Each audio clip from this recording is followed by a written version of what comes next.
ఇంక్లాబ్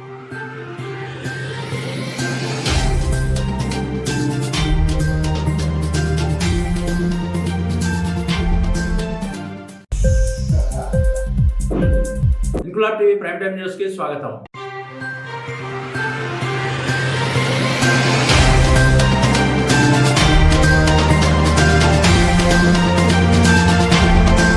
జమ్మికుంట పేరుకే గొప్ప ఊరంతా గుంతలే అనే కథనాన్ని జమ్మికుంట పట్టణంలోని రోడ్ల పరిస్థితిపై శుక్రవారం ఇంక్లాబ్ టీవీ న్యూస్ ఛానల్ ప్రసారం చేసిన వార్తా కథనానికి స్పందించిన మున్సిపల్ అధికారుల ఆదేశంతో మున్సిపల్ సిబ్బంది నేడు హడావుడిగా రోడ్డుపై గల గుంతలను మట్టితో పూడ్చివేసి తాత్కాలిక మరమ్మతులు చేశారు. అసలే వర్షాకాలం, ఇలా గుంటల్లో మట్టిని పోస్తే వర్షం పడి బురదగా మారి మరిన్ని ప్రమాదాలు జరిగే అవకాశం ఉంది. తాత్కాలిక మరమ్మతులతో ప్రజలకు మరింత ఇబ్బంది కలిగించే బదులు మున్సిపల్ అధికారులు, మున్సిపల్ పాలక వర్గం శాశ్వత పరిష్కారం దిశగా చర్యలు చేపట్టాలని, ప్రజలు కడుతున్న పనులకు తగ్గట్టుగా ప్రజలకు నాణ్యమైన రోడ్లను అందించాలని ఇంక్లాబ్ టీవీ కోరుతుంది. ఇంక్లాబ్ టీవీ న్యూస్ కథనాన్ని చూసిన వెంటనే స్పందించిన అధికారులకు ధన్యవాదాలు తెలుపుతూ ప్రజలకు నాణ్యమైన రోడ్లను అందించే విధంగా చర్యలు చేపట్టాలని ఇంక్లాబ్ టీవీ కోరుతుంది.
ఇంక్లాబ్ టీవీ వీడియోలు మీకు నచ్చినట్లయితే లైక్ చేయండి, షేర్ చేయండి, కమెంట్ చేయడం మర్చిపోకండి. సబ్స్క్రైబ్ చేయని వాళ్ళు వెంటనే సబ్స్క్రైబ్ చేసుకోండి. మా వీడియోలు మీరు వెంటనే చూడాలనుకుంటే కింద ఉన్న గంట సింబల్ని గట్టిగా కొట్టండి.